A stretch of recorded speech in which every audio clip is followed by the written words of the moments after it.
Motion in vertical circle. In this video I am going to discuss.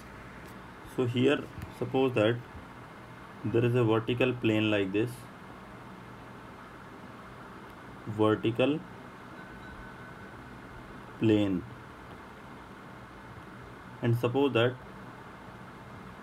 I have an object or particle of mass m, okay, which is actually moving in this vertical circle.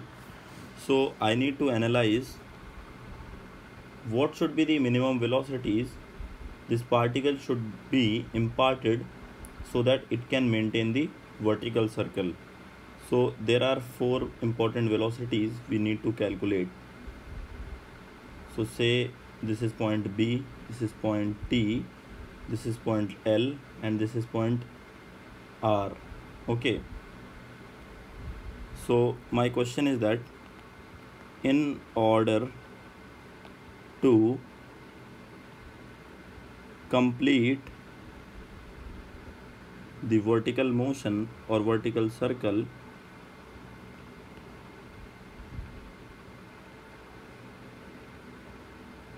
what should be the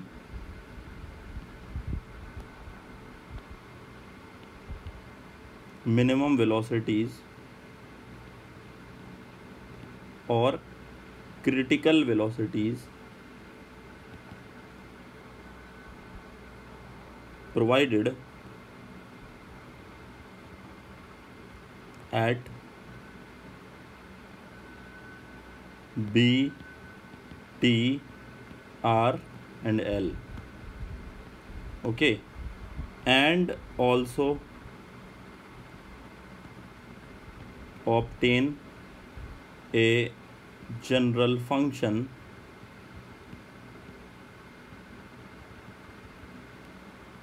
at any angle theta from the vertical.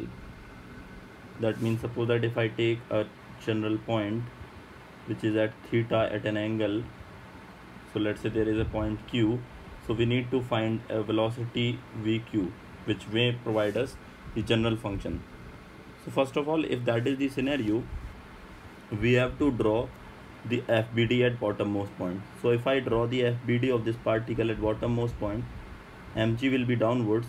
Suppose that string has length L, okay, and if this is the center of the string, then this length will be L itself. So now there will be tension T in this string, and obviously it has to move in a vertical circle, so at that moment there has to be a centripetal acceleration, right? This will be the FBD. So now basically, if now logical point is that if this particle can be in the circle up to this point, if it can maintain circle up to this point T, then also it can also maintain the circle in the second region also. So if that is true, that means I need to obtain what should be the minimum velocity at topmost point, such that in order to obtain the other velocities.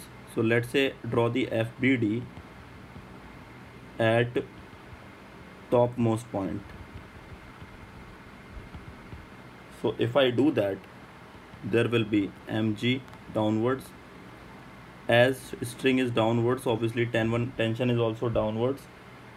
Suppose that if that is true, then there will be a radial acceleration because it is maintaining the circular path there also. So there will be acceleration A towards the center of the circle, and this is the center of the circle, which is O, I am assuming.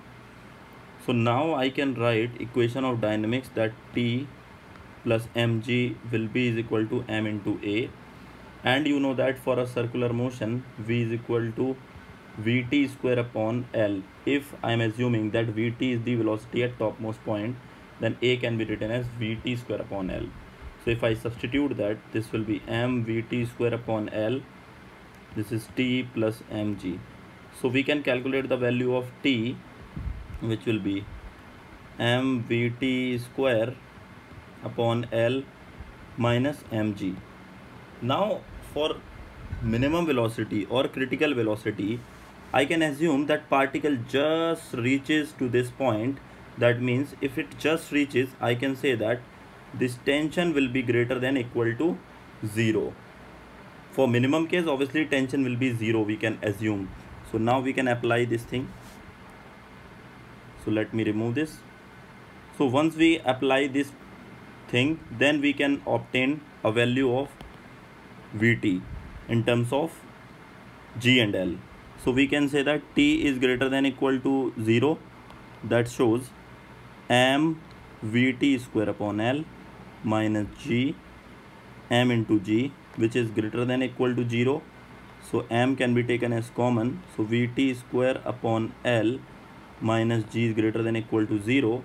So from here Vt square upon L is greater than equal to G. That means Bt is greater than equal to root of GL. So minimum velocity Vt minimum will be is equal to root of GL. Perfect. Now you obtained the velocity at topmost point. Now we have to obtain the velocity at bottommost point. So now how to do that? So in this case we are assuming that there will be no energy loss, or there is no friction force, or there is no air resistance. Nothing is present, we are assuming. That means we are saying that no energy loss, which leads to energy conservation. So energy conservation where can be applied? We can apply energy conservation between point B and T. So what I can see that from the diagram, delta U gain from going to B to A is equal to delta K loss from going B to A. Of course you can see that there is certain displacement which is being achieved. So this would be, let's say, capital H, and this capital H will be given by 2L. So we can actually put the value U is equal to mg into H, delta K loss. So let's say velocity at bottommost point is Vb. So half m into Vb square minus half m into Vt square. Perfect. Now let us put the value, and we can utilize the value of Vt. So here, let me remove this.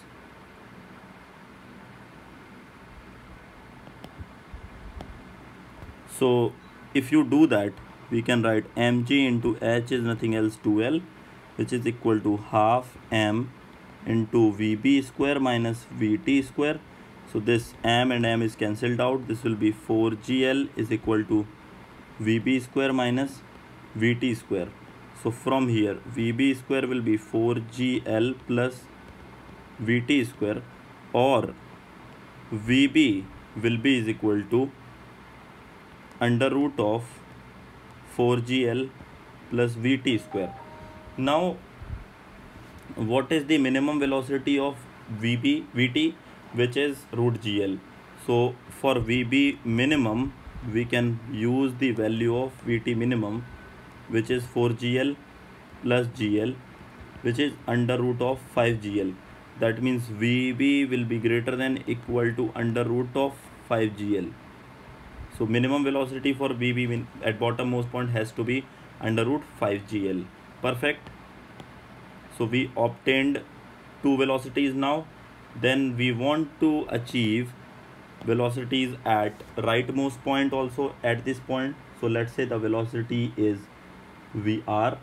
Then again we can utilize the energy conservation either point. So we can take between T and R. So energy conservation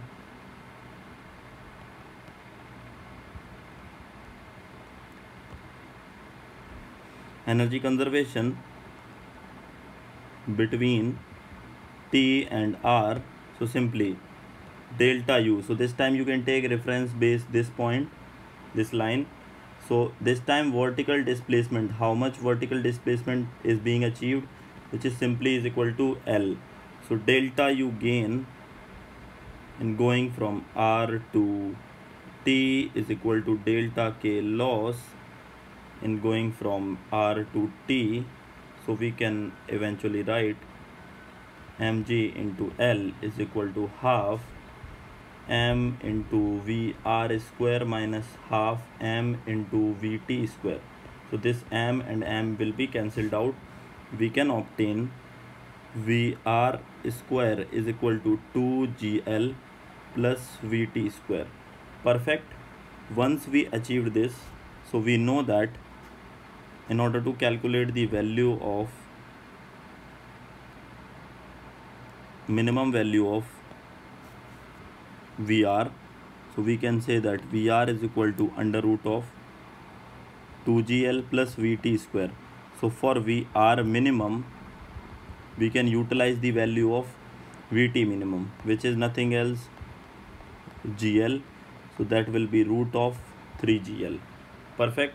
So VR will be greater than equal to under root of 3GL in order to maintain the vertical circle. And you can also say that L and R will be the equiline. So they are on the same level. That means velocity will be different, but because in opposite direction, but the magnitude of the velocity, which is speed, which is I can say VL, which will also be equal to minimum under root of 3GL. We can apply the energy conservation. So VL will be greater than root of 3GL. So these 4 points we were trying to achieve, we already obtained. And the final general relation, how can I found? So I can find this general relation by using again energy conservation, but this time this displacement I need to calculate separately. So if you draw a perpendicular here for Q, this is 90 degree, you know this is L. So if you utilize this triangle, this length is OP, say this point is P, so OP, this angle is theta, this length is L. So what I can say that OP upon L is equal to cos theta. So OP will be is equal to L cos theta. Now if you are going this point to Q point to T point, right? That means the vertical displacement which you are gonna achieve, this is this value. Say this value is x. So how can I obtain the value of x? So for this I am doing for VQ. So x will be is equal to, so this length we achieved this length OP, which is OP plus L, and OP is nothing else L cos theta plus L. So this is L into 1 plus cos theta. And now we can apply energy conservation.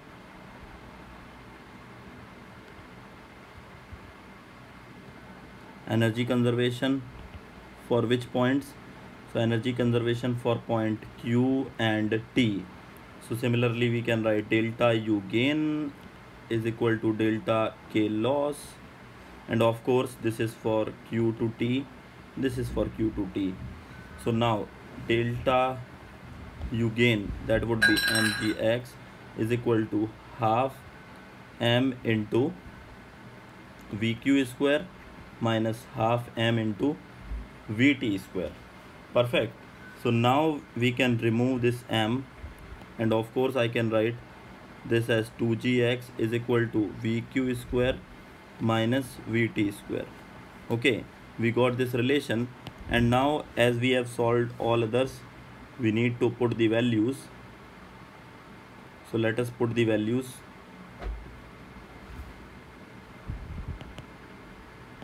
So we can get VQ is equal to under root of 2gx, okay, plus Vt square, right? And if I substitute the values, so we can calculate the minimum value. For minimum value we can substitute the value of Vt. So Vt minimum we already obtained, that was root of GL, and if I do that, this x will be is equal to L into 1 plus cos theta, we achieved it. And then this Vt, so this Vt is GL, so this is going to be, what I can do that VL can be taken as common. This is 2 plus 2 cos theta plus 1. So this VQ minimum is equal to under root of GL into 3 plus 2 cos theta. So this is the general relation I achieved for point Q. Now we can verify. What I can verify, if you put the value of theta is equal to 0, theta is 0, that means you are getting velocity. If you put theta 0, that means you get velocity root 3 GL. What is theta? Theta is from the vertical. If theta is 0, so sorry, this is 5 GL, because theta is 0, that means this will be 1, so root 5 GL. So obviously bottommost point has minimum velocity is root 5 GL. For theta is equal to 90 degree, that means we are reaching to this point. Which point? R. And R velocity is root 3 GL. You can verify cos theta is 0, this will be root 3 GL. So now if you can substitute the value of theta is equal to 180 degree, that means topmost point, this will be the theta. That means velocity will be root GL. Of course velocity is root GL minimum. And of course if you substitute another one, theta is equal to 270 degree, then we will be achieving this value is going to be root 3 GL. So of course 2 points have the same velocity. So this is bottommost point, this is rightmost point, this is leftmost point, and this is topmost point. So this is the general expression. So that's how we define the vertical circular motion. Okay. And also now we can also calculate the value of tensions for any random different points. Fine. So now we have everything for this kind of vertical circle and vertical motion. Okay. Yeah.